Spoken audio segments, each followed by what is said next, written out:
এখন মৃত্যু নিয়ে যদি আমরা একটু পর্যালোচনা বা আলোচনা করি, তাতে দেখব জাতস্য হি ধ্রুব মৃত্যু, মৃত্যু যে চিরসত্য শাশ্বত সনাতন, এটি মাঝে মাঝে দেহাবেশে সংসার আবেশে আমরা ভুলে যাই। একটি পা বাড়িয়েছি, দ্বিতীয় পাটি তুলব, আমাদের এ সামর্থ্য নাই।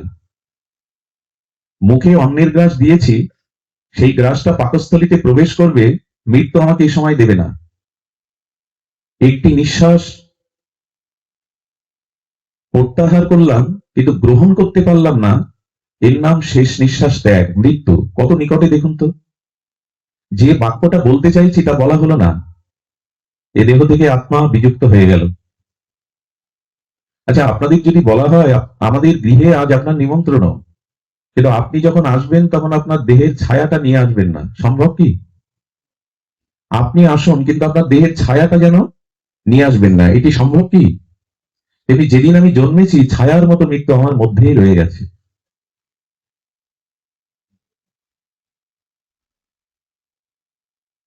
এই জন্য মৃত্যু এমন একটি শাশ্বত ধ্রুব সত্য, কিন্তু আমরা সেই সত্যটাকে ভুলে বসে আছি। সাথী ছায়াটা যেমন কায়ার সাথে যুক্ত, তাকে ত্যাগ করে কোথাও যেতে পারি না, মৃত্যু তেমনি আমার মধ্যে সর্বদাই বর্তমান। মৃত্যু অন্য অন্য কোনোখানির থেকে আসে না, মৃত্যুকে সাথে নিয়েই আমি ঘুরছি। এই ধ্রুব সত্যটা দেহাবেশে ভুলে যায়। অর্জুনের এই জন্য জিজ্ঞাসা, প্রয়াণ কালে চ কথাং শ্রেয়হসি, কি করে তোমাকে সেই সময়ে আমরা স্মরণ করতে পারি, মৃত্যুকে সার্থক করতে পারি। মৃত্যুর কাল কবলিত এই সংসারে আমরা মৃত্যুকে ভুলে থাকতে চাই। কেউ মৃত্যুবরণ করলে আমরা হরিবল শব্দটা একটু বিপরীত করে বলহরি বলি, এবং বলহরি শব্দটা মঙ্গলময় শব্দ। হরি বলতে বলা হচ্ছে, হরি শব্দ মঙ্গলময়, পাপ হরণ করে, পাপ হরণ করে আমাদের হৃদয়ে প্রেমের সঞ্চার করে। সেই বলহরি শব্দটি মৃত্যুর পরে উচ্চারিত হয় সনাতন ধর্মে। তো হরিকে বলতে বলার মতো মঙ্গলতম, সর্বমঙ্গলময়, সর্বগুণময় এই হরিবলটা যদি কারো বিবাহ আসরে গিয়ে বলেন বলহরি, আপনাকে দাঁড়াতে দেবে না। শব্দটা তো অমঙ্গল নয়, শব্দটা তো হরিকেই নির্দেশ করা হচ্ছে, সর্ব অমঙ্গল হরে, কিন্তু বিবাহ আসরে সেখানে যদি জোরে গিয়ে বলহরি দু চারজন বলে, তারা তাড়িয়ে দেবে। তার মানে মৃত্যুকে আমরা জেনেও স্বীকার করতে চাই না। বলহরি মৃত্যুর পরের একটি শব্দ, কিন্তু বিবাহ বাসরে বললে, ছেলের জন্মদিনে গিয়ে ওখানে যদি বলেন বলহরি, মেনে নেয়নি কেন জানেন? মৃত্যু ধ্রুব সত্য, কিন্তু মন মেনে নেয়নি। মৃত্যুকে স্বীকার করতে চাই না, আমরা ভুলে থাকতে চাই। আর যখনই ভুলে যাই, তখনই সংসার আবেশ, দেহাবেশ, ভোগ বাসনা প্রবৃত্তিতে আমরা মৃত্যুকে একরকম ভুলেই থাকি। এই অবধারিত মৃত্যুর কথা বলতে গিয়ে রানী এলিজাবেথ, ইংল্যান্ডের এই মহারানী, বিশ্বে যার প্রবল খ্যাতি পরিচিতি, ইংল্যান্ডের মহারানী ভিক্টোরিয়া অন্ন খেতে বসেছেন। অন্ন কি তাদের দেশের যা খাদ্য খেতে বসেছেন, তিনি গালে তুলে দিলেন, ওইটি ওইটি পাকস্থলিতে প্রবেশ করার আগেই ঢলে পড়লেন। ইংল্যান্ডের রানী ভিক্টোরিয়া, তো তিনি এমনি করে আর মুখে তুলে দিতে পারেন? একটি গ্রাস তুলেছেন, আরেকটি গ্রাস যে আপনি মুখে তুলবেন, এই নিশ্চয়তা নেই। সেকেন্দার সারা পৃথিবী বাহুবলে জয় করলেন, বাহুবলে জয় করে সেকেন্দার দিচ্ছেন তার পিতামাতা, স্ত্রী পুত্র, তার নিজ আলয়ে। 200 হাত দূরে সেই ওখানেই তার মৃত্যুবরণ হলো। শোভাযাত্রা করে চলেছে বিশ্বজয়ী সেকেন্দার, পিতামাতার মুখ নিজ আলয়ে উঠতে পারলেন না। এই যে মৃত্যু অবধারিত ধ্রুব সত্যকে ভুলে আছি। অর্জুন এত প্রশ্নের মাঝে এই প্রশ্নটি বড় মর্মস্পর্শী প্রশ্ন। প্রয়াণ কালিচ কথাং শ্রেয়সী নিহত আত্মভি, বলো ভগবান, সেই মৃত্যুর ইন্দ্রিয়, মন ও বুদ্ধি বিকল হয়ে যাবে, পাপময় অপরাধময় কর্মের স্মৃতি ভেসে আসবে, বাক্য স্ফুরিত হবে না, মন বুদ্ধি ইন্দ্রিয় কোনো ক্রিয়া করবে না। সেই পাখিকে ছোট্ট কুটিরের মধ্যে দরজা জানলা রুদ্ধ করে আটকালে যেমন ছটফট করে, মৃত্যুর সেই যন্ত্রণায় কাতর হয়ে তোমার কথা কি করে স্মরণ করব? সেই প্রস্তুতির নাম মৃত্যু বিজ্ঞান যোগ। এটি আমাদের জানা প্রয়োজন বিধায় তৃতীয় পাণ্ডব অর্জুন। কিন্তু আমরা এই বুদ্ধি মন যুক্ত করেও, এত হরিকথা শ্রবণ করেও, এত শাস্ত্র কথা শ্রবণ করেও আমাদের প্রস্তুতি নাই। লোমশ ঋষি, ঋষি বা মুনি যারা, তারা জগতের বিষয় বৈভবকে পরিত্যাগ করে রিপু ইন্দ্রকে সংযত পূর্বক তারা গভীর মনন ক্রিয়ার দ্বারা সেই পরম ব্রহ্মের উপলব্ধি করেন। যাদের চিত্তে, যারা দ্রষ্টারূপী ভগবানের নাম রূপ লীলা মহিমাকে দর্শন করেন, মন্ত্রদ্রষ্টা ঋষি। ঋষি কারা? যারা মন্ত্র দ্রষ্টা, মন্ত্রর অধিদেবতাকে দেখেন, মন্ত্রের স্বরূপটাকে যারা উপলব্ধি করেন ভজনের দ্বারা, তাদের মধ্যে অন্যতম ছিলেন লোমশ ঋষি। সারা গায়ে লোম। তার চরিত্র যেভাবে বর্ণন এসেছে, এরাই মৃত্যুকে যথাযথ রূপে উপলব্ধি করেছে। এর পরমায়ু শুনলে অবাক হয়ে যেতে হয়। ব্রহ্মার 1000 সত্যযুগ, 1000 ত্রেতাযুগ, 1000 দ্বাপর যুগ, 1000 কলিযুগ, এটি ব্রহ্মার এক অহ, দিন রাত্রি না। আবার 4000 যুগে ব্রহ্মার একদিন। এইভাবে ব্রহ্মার 100 দিনের মাথায় একদিন হয় এই লোমশ ঋষির। আর তার সারা আগামী লোম। কল্পে ব্রহ্মা যখন মৃত্যুবরণ করে, দেহ ছাড়ে, তখন তার একটা লোম খসে পড়বে। ব্রহ্মার পরমায়ু শেষ হলে, ব্রহ্মা মৃত্যুবরণ করলে একটা লোম খসে পড়বে, আর তার চরণ থেকে মস্তক পর্যন্ত গায়ে লোম। তাহলে তার পরমায়ু কত? তিনি ঘর বাঁধেননি। তিনি ঘর বাঁধেননি এই জন্য যে না, পৃথিবীতে এত অল্প সময়ে ঘর বাঁধার কি প্রয়োজন, এটা আমার নিবাস নয়, এটা আমার দেশ নয়, এটা আমার বাড়ি নয়। আমরা এই উপলব্ধি নিতে পারবো কি? ব্রহ্মার একদিনে যার একটি লোমকূপ খসে পড়লে অনন্ত অনন্ত লোম যার গায়ে, সেই কিনা ঘর বাঁধছেন না। আর তিনি কি করছেন? কারো কাছ থেকে কিছু চেয়ে পান না। অযাচক ব্যক্তি, অপরিগ্রহ। গীতাতে বলেছেন, কেউ কিছু দিলে তবে পান। অপরিগ্রহ আমরা পারি না। দেখুন, একটা কথা বলি, অর্থ প্রয়োজন, কিন্তু তার সীমা থাকা প্রয়োজন। আপনার জগতে লক্ষ্য করেছেন, যার অর্থ নাই, সম্পদ নাই, সে শুধু একটা হাহাকার করে, আমার অর্থ ভগবান দেয়নি, আমার সামর্থ্য দেয়নি। আর যার অর্থ প্রাচুর্য আছে, তার হাহাকার অনেক। তার হাহাকার এই, আরো চাই। কি করে রাজভয়, চোরের ভয়, শত্রুর ভয় থেকে অর্থ রক্ষা করব, তার ভয় অনেকগুলি। শাস্ত্র এমন বলেছেন, অর্থের সাথে যদি ভগবত ভক্তি, ত্যাগ, বৈরাগ্য না থাকে, তবে অধিক শিক্ষিত আর অধিক ধনসম্পদ লোকরাই আত্মহনন করে বেশি। মূর্খ বা নির্ধনী লোকরা বেশি আত্মহত্যা করে না, সংখ্যায় কম। পৃথিবীতে যত আত্মহত্যার সংখ্যা দেখবেন, উচ্চ শিক্ষিত এবং উচ্চ ধনাঢ্য ব্যক্তি যারা, এদের জীবনে আত্মহত্যার সংখ্যা বেশি। গ্রামের সরল লোক, অশিক্ষিত লোক, তেমন কিছু বিত্ত বৈভব নেই, এরা আত্মহত্যার পথ বেছে নেয় না। এই জন্য অর্থ প্রাচুর্য থাকুক, কিন্তু অর্থের অহংকার, অভিমান, আবেশ, এগুলি আপনাকে শান্তিতে থাকতে দেবে না। এই জন্য নমস ঋষির এই প্রাপ্তির উপায় কেন জানেন? উনি একদিন আসছিলেন, এসে দেখছে নর্দমার মধ্যে একটা শূকর শুয়ে আছে। আর নর্দমার পাশে এক মাতাজি, তার দুটি সন্তান। একটি সন্তানকে দুগ্ধপান করিয়ে আরেকটি সন্তানকে দুগ্ধপান করানোর আগে স্তনটা ভালো করে ওখান থেকে জল নিয়ে ধুয়ে দিলেন। তারপরে ওই আরেকটি সন্তানকে স্তন পান করাচ্ছেন। লোমশ ঋষি গিয়ে বলছেন, মা, সন্তান দুটি তোমার, তবে স্তনে কেন? তুমি পবিত্র করে, শুদ্ধ করে সন্তানকে মুখে দিচ্ছ। বললেন, যে সন্তানকে আমি আমার স্তন ধৌত করে, বিধৌত করে পান করিয়েছি, ব্রাহ্মণের তেজে, ব্রাহ্মণের আশীর্বাদে তাকে আমি সন্তান রূপে পেয়েছি। আর আমার স্বামী নিচকুলে জন্ম। যে সন্তানকে দুধ আগে পান করালাম, সে আমার স্বামীর প্রদত্ত, আমারই গর্ভধারণ করা সন্তান। তাই ব্রাহ্মণের সন্তানকে আমি কোনো উচ্ছিষ্ট দিতে পারি না। ব্রাহ্মণের মর্যাদা ভগবান দিয়েছেন, তাই আমি বিধৌত করে ওর স্তনটা মুখে দিয়েছি। লোমশ ঋষি ওই মায়ের দিকে তাকিয়ে কি করলেন জানেন? ওই শূকর যেখানে শুয়েছিল, অন্য জল নেই বিধায় ওই জল নিয়ে ওই ব্রাহ্মণ শিশুপুত্রের চরণ ধরে চরণামৃত পান করলেন। কারণ প্রতিদিন লোমশ ঋষি ব্রাহ্মণের চরণ পদদাগ পান করতেন। চিন্তা করতে পারেন, শূকর শুয়ে থাকা সেই জলকে উনি আসমান পূর্বক ব্রাহ্মণের ওই শিশু সন্তানের চরণ জল করে যখন পান করলেন, ভগবান প্রকট হয়ে গেলেন। চরণামৃতে এত বিশ্বাস, ব্রাহ্মণে এত শ্রদ্ধা ভক্তি। আমি বলছি, ব্রহ্মা কল্পে কল্পে মরে গেলেও তোমার মৃত্যু নেই, মৃত্যু নাই। এই জন্য তিনি পর্যন্ত অপরিগ্রহ করে জীবন কাটাতেন। কিন্তু আমরা মৃত্যুকে স্মরণ করি কি? মৃত্যু যে কোনো সময় ছায়ার মতো আমার কাছে আছে, কিন্তু সেই মৃত্যুর স্মরণ আমাদের এলো না। তুকারাম, এই তুকারামকে একজন বলছেন, আপনি কেন এত আনন্দে থাকেন? আপনার ভালো গৃহ না, স্ত্রী মনোমত না, উঠতে বসতে আপনাকে গালি দেয়, কষ্ট দেয়। আপনার অর্থ নেই, ঘর নেই, বাড়ি নেই, আপনি এত মস্তিতে আনন্দে কি করে থাকেন? যে তাকে প্রশ্ন করছে তার হাতখানা দেখে বলছেন 1 সপ্তাহ পর তোমার মৃত্যু হবে। এটা আমি বলছি। গৃহে গিয়ে দরজা বন্ধ করে কাঁদছে ঠাকুরের সামনে, 1 সপ্তাহ সময়। ছেলেদেরকে বিষয় সম্পত্তি দিয়ে দিলেন, স্ত্রীকে বললেন আমাকে বেশি ডেকো না, পারলে একটু প্রসাদ দিও, আমি মন্দিরেই থাকবো। ছেলেদের ডেকে মামলা মোকদ্দমা তুলে নিলেন, যাদের সাথে শত্রুতা ছিল তাদের ডেকে ডেকে চরণ ধরে ক্ষমা চাইলেন, আমার 7 দিন আয়ু। ওই 6 দিন ধরে ভগবানের নিত্য নিরন্তর কাঁদছে আর ভগবানকে ডাকছে, কিছুই তো করা হলো না, নিজের উদ্ধার তো হলো না। 6 দিনের মাথায় তুকারাম এসে বলছেন তুমি কেমন আছো?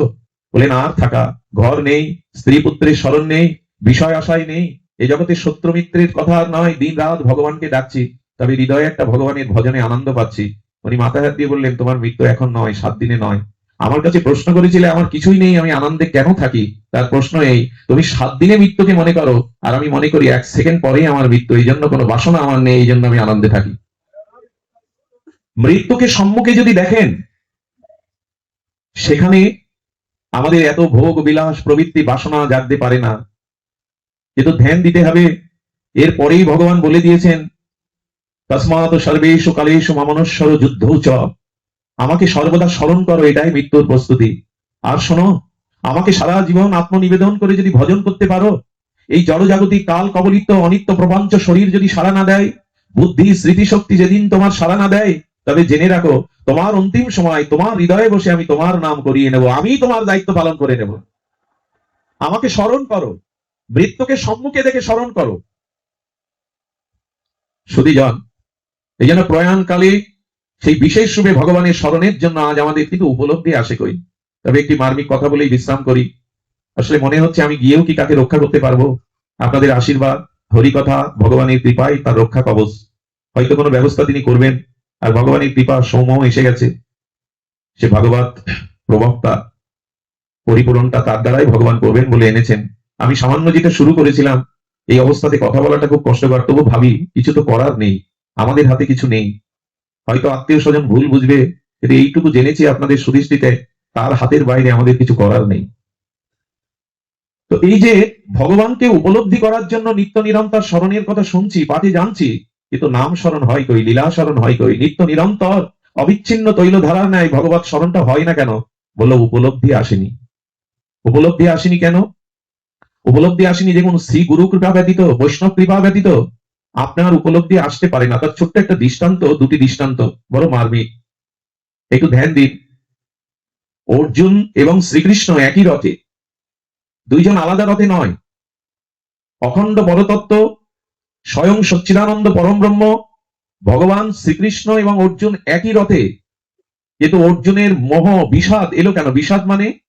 বিষাদ মানে কিংকর্তব্য বিমূঢ়তা, হতাশা, বিষণ্ণতা, সিদ্ধান্তহীনতা, দুঃখ, অশ্রুজল, নিজের বুদ্ধির বিপর্যয়, এগুলি সব বিষাদেরই সরলত্ব এই শব্দের।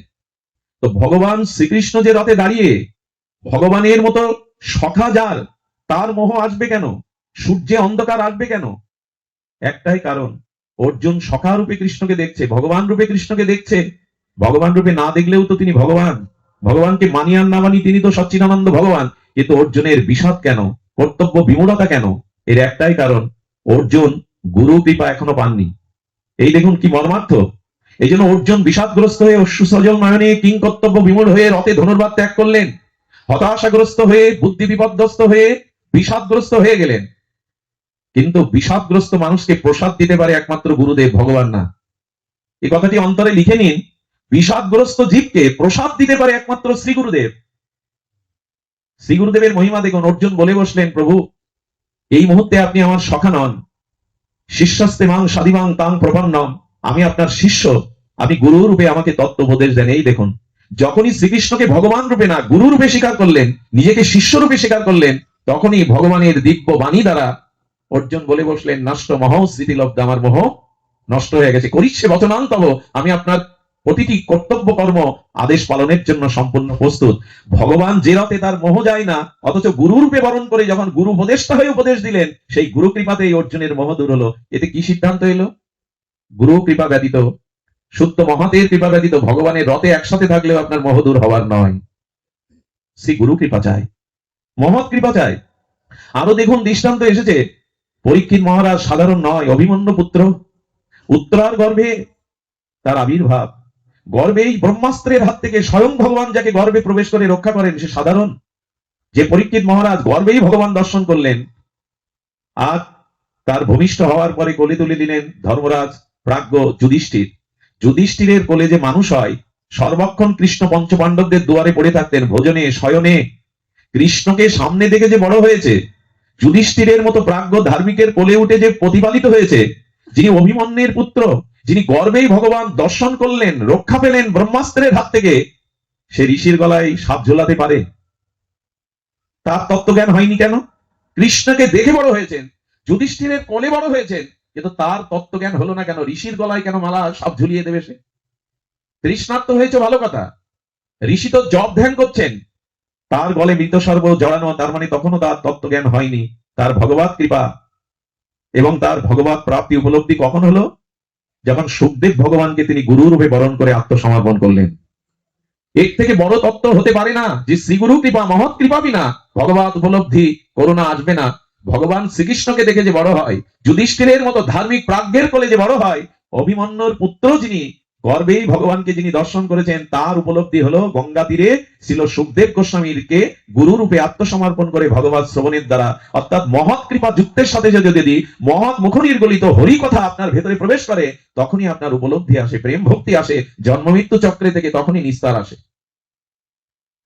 কথাটি অন্তরে ধারণ করতে হবে যে শ্রী গুরু কৃপা ব্যতীত, মহৎ কৃপা ব্যতীত, ভগবত শ্রবণ ব্যতীত আমাদের মোহ যেতে পারে না। পরীক্ষিত মহারাজ তো নিজেই বলছেন মৃত্যু ভয় তার ছিল, মৃত্যু ভয় তার ছিল যে 7 দিনেই তক্ষক দংশনে বিপ্রবেশ হবে, তার মৃত্যু হবে, তার এই উপলব্ধি ছিল।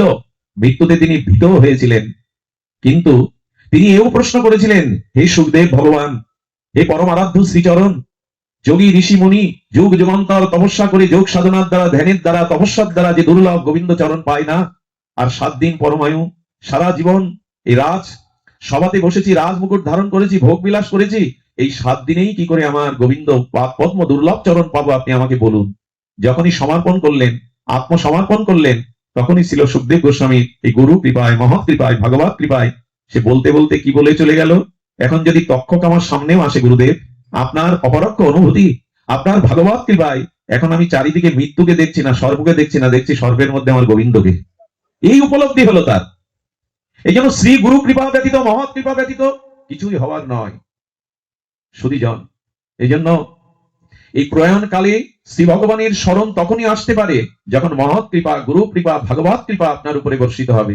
স্বতন্ত্রভাবে জীবনকে পরিচালনা করলে শুধু ভগবানের দিকে চেয়ে থাকলেই হবে না। মনে আছে ভগবান বলেছেন, যার আমাকে ভজিবার যার আসে অভিলাষ, গোবিন্দ বলছেন আমাকে ভজিবার যার আসে অভিলাষ, সে ভজুক গিয়ে মোর মঙ্গল দাস। আমার মঙ্গল কোন মহৎ ভক্তকে সে ভজন করুক, তবেই আমার ভজনের অধিকার পাবে সে। এই জন্য গুরু কৃপা ছাড়া, মহৎ কৃপা ছাড়া আমাদের জীবনে ভগবত উপলব্ধি আসতে পারে না, ভগবত কল্যাণ আমাদের জীবনে কখনো আসতে পারে না। তাই অনুরোধ করব, শুধু মন্দিরে নয়, শুধু ভগবানের দিকে চেয়ে থাকা নয়, যদি ভজনই করতে হয় তবে মহৎ কৃপা, গুরু কৃপাকে সম্বল করুন। এই উপলব্ধি ছাড়া আমাদের আসবে না। এই জন্য মৃত্যুর এই সময় কখন আসবে যেহেতু আমরা জানি না, একটা বৃষ্টির বিন্দুর ফোঁটার মতো আমাদের পরমায়ু। এই পরমায়ু কখন শুকিয়ে যাবে, লনিলি জল জল জীবন টলমল, সেই পদ্মপত্রের উপরে বিন্দু আকারে মুক্তার মতো জলটা হাওয়াতে কখন গড়িয়ে পড়ে বোঝা যায় না, আয়ুটাও তো তাই।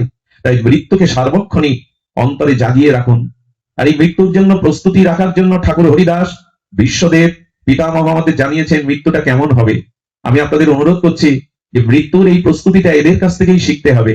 প্রাণ যে কোনো মুহূর্তে দেহ থেকে বিয়োগ হতে পারে, কিন্তু যাওয়াটা কেমন হবে? যেতে তো হবে, যাওয়ার প্রস্তুতি তো থাকবে, কিন্তু যাওয়াটা কেমন হবে? যাওয়াটা যেন আমার হরিদাসের মতো হয়, যাওয়াটা যেন আমার ভীষ্মের মতো হয়। ভীষ্ম মৃত্যুকে সামনে দেখে বলছে, চলে যাও কাল, তুমি আমার সামনে দাঁড়িও না, আমি যৌবনে পাপ করিনি, আমি নিত্য নিরন্তর আমার গোবিন্দকে উপলব্ধি করেছি, কাল আমি তোমার সাথে যেতে রাজি নয়, আমি তোমার পথের যাত্রী নই, আমি ভগবানের চরণ দর্শনের অপেক্ষা করছি, ভগবানকে দেখতে দেখতে আমি যেতে চাই, তোমার সাথে যেতে চাই না। এই যে উপলব্ধিটা, মৃত্যুর সময় কাল নয়, আমি ভগবানকে দর্শন করতে করতে প্রাণ ত্যাগ করতে চাই, এই হলো সার্থক মৃত্যুর পরিচয়, এই হলো মহামৃত্যুর পরিচয়, এই হলো মহানির্জনের পরিচয়। কিন্তু বিশ্বের এই কথা বলতে গেলে কালকে ফিরিয়ে দিয়ে ভগবানের চরণকে দর্শন করতে করতে ভগবানের সাথে নিত্যধামে যেতে যেতে এই প্রস্তুতিটা হলো বিশ্বের মতো। যৌবনে তিনি পাপ করেননি, নিজের ভোগ বিলাসের দিকে কখনো তাকাননি। বিশ্বের জীবনে ছিল ত্যাগ, বৈরাগ্য, সত্যনিষ্ঠতা। এই জন্য আমাদের জীবনের এই প্রস্তুতি যদি না থাকে, আমরা এই কথা বলতে পারবো না, হে গোবিন্দ তুমি সম্মুখে দাঁড়াও, তোমার আতুল আতুল চরণ দর্শন করে আমি এই জগৎ থেকে বিদায় নিতে চাই। এই দেবব্রত পিতামহ ভীষ্মের মৃত্যুর একথা জানিয়ে দেয়, এই হলো প্রস্তুতি।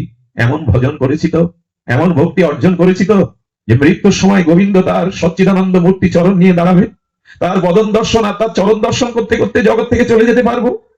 মহা মৃত্যু আসবে, আমার জীবনে মৃত্যু আসবে না, আমি সে পথেই যাব যে পথে গেলে আর পুনরায় জগতে জন্ম মৃত্যু চক্রে আসতে হবে না।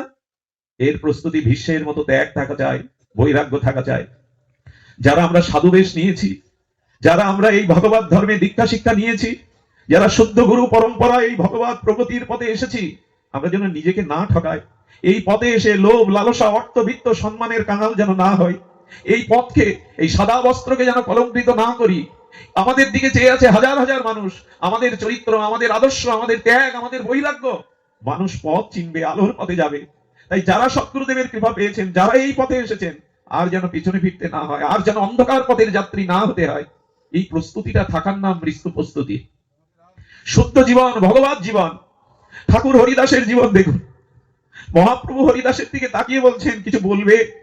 হরিদাস, তোমার চোখের ভাষা বলছে তুমি কিছু বলতে চাও। ঠাকুর হরিদাস স্বভাবত দন্যের মূর্তি, দন্যের অবতার, বললেন তোমার কাছে কিছু বলবার যোগ্যতা তো আমার নাই, ভগবানকে সামনে কিছু বলবার যোগ্যতা তো আমার নাই, তবে যদি অভয় দাও নিজের একটা ইচ্ছার কথা বলি। ইচ্ছাটি হলো, প্রভু আমি তোমার আগে জগৎ থেকে যেতে চাই, আর সেই যাওয়াটা কেমন হবে সে নিবেদনটা, সে আরজিটা তোমার চরণে জানিয়ে রাখি। এই দেখুন মৃত্যুর প্রস্তুতি। এই দেখুন হরিদাস ঠাকুর জগৎকে সেই ব্রহ্মার অবতার হয়ে আমাদের চোখের সামনে লীলা করে দেখিয়ে গেলেন। গো ভগবানের সামনে শ্রী গুরুদেবের চরণে যখন যাও, এই প্রার্থনাটা জানিয়ে রাখো। মহাপ্রভু বলছেন, বলো হরিদাস, বলো কি তোমার অভিলাষ, বহুদিন ধরে কি বলতে চেয়েও তোমার বলা হয়নি, আজ তুমি বলো। চেয়েছিলেন দুটো জিনিস, আর সেই দুটি জিনিস আমাদের এই মহাপ্রয়াণ মহাপ্রস্থানের চরমতম আদর্শ স্থাপন করে গেলে। হরিদাস মহাপ্রভুকে বললেন, আমি যেতে চাই, তবে কেমন করে জানো? আমার যাওয়ার দিনে বৈষ্ণবের চরণ ধুলিকে আমি ভূষণ করে মাখতে চাই অঙ্গে, বৈষ্ণবের চরণ ধুলিকে আমি আর অঙ্গের ভূষণ করতে চাই। আর কি চাই জানো? নয়নে হেরিব তোমার ও চান্দ্র বদন, হৃদয়ে ধরিব তোমার কমল চরণ। এই দেখুন ঠাকুর হরিদাস বিশ্ববাসীকে সনাতন ধর্মের প্রতিটি নরনারীকে বলে গেলেন, যদি কখনো ভগবানের কাছে কিছু নিবেদন করতে হয়, যদি কিছু চাইতে হয়, এই যে ও প্রভু মৃত্যু তো সাথে নিয়ে এসেছি, মৃত্যু তো ধ্রুব সত্য, তবে যাওয়ার বেলায় যেন তোমার চরণ দুখানা আমি আমার হৃদয়ে ধরতে পারি, আমার নয়ন ভৃঙ্গ যেন তোমার কোমল বদনের ওই অমৃত বদনের মধুপান করতে পারে। আর কি চাই জানো? আর কি চাই? এই দেখুন ঠাকুর হরিদাসের সেই উপলব্ধি দেখুন, জিহ্বায় উচ্চারিত শ্রীকৃষ্ণ চৈতন্য নাম। আর প্রভু যাওয়ার বেলা আমার জিহ্বা যেন তোমার নাম নিতে নিতে যায়, শ্রীকৃষ্ণ চৈতন্য, শ্রীকৃষ্ণ চৈতন্য। এই শব্দ জিহ্বায় উচ্চারিব শ্রীকৃষ্ণ চৈতন্য নাম, এই মতো ইচ্ছা মোর ছাড়িব পরাণ। আমার ইচ্ছা আমি এভাবেই যেতে চাই। প্রভু আর যেন এই জন্ম মৃত্যু অভিশাপ চক্রে না আসি। তুমি যেখানে আছো তোমার চরণ স্বরূপ রাজ্যে আমাকে নিয়ে চলো। এজন্য চাই নাম নিষ্ঠা, ভগবত নিষ্ঠা, নিষ্কপট চরিত্র, আর অস্খলিত, খলিত নয় অস্খলিত যেন যেন ছেদ না পড়ে, ভজনে সর্বদা ছেদ না পড়ে। সুধীবৃন্দ, বিজয় কৃষ্ণ গোস্বামী পাদ পদ্ম নবদ্বীপে তার আবির্ভাব ভূমির মাটি মাখবার সুযোগ হয়েছিল কিছুদিন আগে। বিজয় কৃষ্ণ গোস্বামী পাদ পদ্ম তার এক বন্ধু ছিলেন বৃন্দাবনে, তিনি ব্রজে যেতেন, ব্রজের অনুরাগ ছিল তো। ব্রজে গিয়ে দেখছেন তারই এক বন্ধু ছোটবেলা থেকে মঞ্জুরি ভাব সাধনায়, রাধারানীর চরণ চিন্তায় নিত্য নিরন্তর কুটিরের মধ্যে বসে ভজন করতেন, বাইরে বেরোতেন না। ওই যে মঞ্জুরি ভাব সাধনা শ্রী গুরুদেবের কৃপায়, মহাপ্রভুর অনবদ্য অবদানে, তার মধ্যে এই গুরুদেব স্থাপন করে দিয়েছিলেন আত্মানাং চিন্তায়তে তত্র তাসাং মধ্যে মনোরমাম রূপ যৌবন্য সম্পন্নম কিশোরীং প্রমাদ আকৃতিম। সেই রাধারানীর কিঙ্করী মঞ্জুরি স্বরূপের অভিমান গুরুদেব দিয়ে দিয়েছিল। হরিনামের সাথে সাথে রাধারানীর চরণ চিন্তার সাথে সাথে মঞ্জুরি ভাব সাধনা ভাবতে ভাবতে বিজয় কৃষ্ণ গোস্বামী কুটিরের সামনে গিয়ে দেখছেন দেহটা পড়ে গেল, আর সেই দেহ থেকে 11-12 বছরের এক কিশোরী দিব্য জ্যোতির্ময় মূর্তি দেহ থেকে বেরিয়ে চলে যাচ্ছে। এরকম মৃত্যু শুনেছি আমরা, এ গল্প নয়, কাউকে জানানোর মতো উপন্যাসিক কোনো কাহিনী নয়। সিদ্ধ বিজয় কৃষ্ণ গোস্বামী পাদ পদ্ম জগৎগুরু আচার্য দেখছেন, কি দেখছেন? আচ্ছা, সাপ যখন খোলস ত্যাগ করে, একটা খোলসকে উইয়ের ঢিবির উপরে রেখে আর একটা খোলস সাথে সাথে তৈরি করে নেয়, খোলসটার সাথে সাথে তৈরি হয়। তেমনি রাধা রানীর চরণ চিন্তায় শ্রী গুরুদেবের বিশেষ কৃপায় আত্মার মধ্যে যারা কিশোরী প্রমাদ আকৃত্রিম রাধারানীর কিঙ্করী রূপের উপাসনা করে যান, এই ভজন নিত্য নিরন্তর করেন, তাদের মৃত্যু সাধারণ নয়। এই দেখুন গোস্বামীপাদ দেখলেন ওই নিত্য ভজন চিন্তায় সেই মঞ্জুরি ভাবের বালিকা স্বরূপে রাধারানীর কিঙ্করী স্বরূপে নিত্য লীলায় প্রবেশ করলো, নিত্য লীলায় প্রবেশ করলো। এটি সাক্ষাৎ দেখেছিলেন প্রভুপাদ বিজয় কৃষ্ণ গোস্বামীপাদ আমাদের ভজনের এই আনুগত্যে। যেন এই জন্ম মৃত্যু চক্রে আবার পুনরায় মাতৃ জঠরে না জন্মাতে হয়, আবার এই জন্ম মৃত্যু জরাবেরি ভোগ করতে না হয়। এ সংসার দুঃখময়, এ সংসার মৃত্যুময়। আজ দেখুন আমি এখানে কথা বলছি, আমারই একমাত্র দিদি অসহায়া, তার পাশে ডাক্তারের কাছে এখন নিয়ে আমাকে বলছে আমি এখান থেকে যেতে গেলেও তো 3.5 ঘন্টা সময় লাগবে। কত অসহায় আমাদের এই জীবন, কত ক্ষণিক আমাদের এই জীবন, কত বিপদ সংকুল আমাদের এই জীবন। এই সংসারের সুখ দুঃখের দোলাটাই জীবন নয়। মনুষ্য জন্ম নিয়ে সংসার স্ত্রী পুত্র ভিক্ত বৈভাবে সুখের সাগরে ভাসানোর জন্য জন্ম হয়নি, এ জন্ম হয়েছিল ভজনের জন্য, নিজের উদ্ধারের জন্য, আত্মকল্যাণের জন্য। সেই প্রস্তুতিটার জন্য মৃত্যুকে সম্মুখে রেখে সর্বদা আমাদের প্রস্তুতি থাকা চাই, যেন যাওয়ার বেলায় ঠাকুর হরিদাসের মতো তোমার নামটা জিহ্বায় থাকে, যেন তোমার চরম চিন্তাটা হৃদয়ে থাকে। এই জন্য ভগবত ভক্তের আশ্রয়ে শ্রীগুরু মহাতের বৈষ্ণবের কৃপাকে সঙ্গ করে আসুন আমরা ভক্তি জীবনে এগিয়ে যাই। ভাগবত ছাড়তে মন চাই না।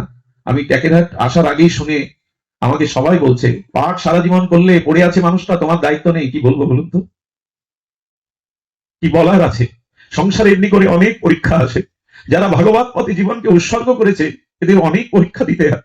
কত আপনজন দূরে সরে যায়, সংসারের অনেকের অপ্রিয় হয়ে যেতে হয়। এখানে আপন বলতে স্বার্থ পূরণ না করতে পারলে সবাই পিছু চলে যায়, কিন্তু তারপরেও একটা আলো জেগে থাকে, যার কেহ নেই তুমি তো তার আছো, যার কেহ নেই তুমি তো দাঁড়িয়ে আছো। গৌর হরি শ্রী গুরুদেব দাঁড়িয়ে থাকেন। এই জন্য ভরসা করতে হয় তো তার উপরেই করতে হবে। আমরা আমাদের চেষ্টায় খুব বেশি কিছু করতে পারবো না। ভগবত কৃপাময় এই জগৎ, তার শক্তিতেই জগৎ চলছে। সুধীজন আমি জানি না সে কেমন থাকবে, এটা ভগবানই জানেন, তার প্রাক্তন কর্মফলই জানেন। তবে আপনাদের কাছে এইটুকু নিবেদন করি, আর সময় নাই। যে কোনো মুহূর্তে, আমি আগেই বলেছি, একটা পা বাড়িয়েছে আর একটা পা বাড়াতে পারবো এমন নয়। একটা নিঃশ্বাস প্রত্যাহার করেছি, গ্রহণ করব এমন কথা নয়। শেষ নিঃশ্বাস ত্যাগ হতে পারে। একটা অন্যের দানা মুখে দিয়েছি, ওটা পাকস্থলিতে নাও যেতে পারে, তার আগে কণ্ঠরুদ্ধ হয়ে মৃত্যুবরণ করতে পারি। এই যদি 700 ধ্রুব মৃত্যু আমাদের সাথে থাকে, তবে কেন, তবে বিলম্ব কেন, অপেক্ষা কেন? কবে কবে আমরা এই মৃত্যুকে সামনে রেখেই, আর মৃত্যু ভয় ভক্তরা এই জন্য করে না, কারণ মৃত্যু মানেই নূতনের অভিযাত্রা। প্রভু এই জন্মে এই দেহটা ছেড়ে যেন তোমার চরণে নিবেদন করতে পারি, আরেকটু এগিয়ে যেতে পারি, আরেকটু যেন আমাদের এগিয়ে থাকতে পারি। আর এই এগিয়ে থাকা আর কিছু নয়। এগিয়ে থাকা মানে প্রভু ভক্ত গৃহে জন্মটা দিও, কোন শুদ্ধ ভক্ত মায়ের কাছে পাঠিও। সৌমকে দেখলে আনন্দ লাগে, তার পিতামাতাকে সাথে নিয়ে এসে ভজন করতে যায় ভাগবত। এই ভাগ্য কজন আর আছে? এমন পরিবারে দিও প্রভু যেখানে পিতা মাতা সকলে মিলে যেন গৌর গোবিন্দের ভজন করতে পারি, যেখানে সকলে মিলে যেন তোমার চরণ আশ্রয় দিতে পারি। আজকে যে এই যোগমায়া কুঞ্জে যেখানে এই অনুষ্ঠান হচ্ছে তৃতীয় দিবস, তাদেরকে দেখে বড় অবাক হই। সংসারে থেকেও আজ এমন সুন্দর শ্রীবিগ্রহ সেবা, এমন সুন্দর ভগবানের অর্চন করে জীবনটা কাটাচ্ছে। তারাও তো সংসারী, তারাও তো রক্ত মাংসের মানুষ। তারাও যদি এটি পারে, কেন সংসার নিয়েই স্ত্রী পুত্র বিত্ত বৈভব কামনা নিয়ে জীবন কাটাবো? তার মধ্যে কি একটু ভগবানকে জায়গা দিতে পারি না? তার মধ্যে কি জীবনটা তার চরণে সমর্পণ করতে পারি না? আমাদের এই ভাবনাটা নিয়ে আমি আপনাদের কাছে বিদায়।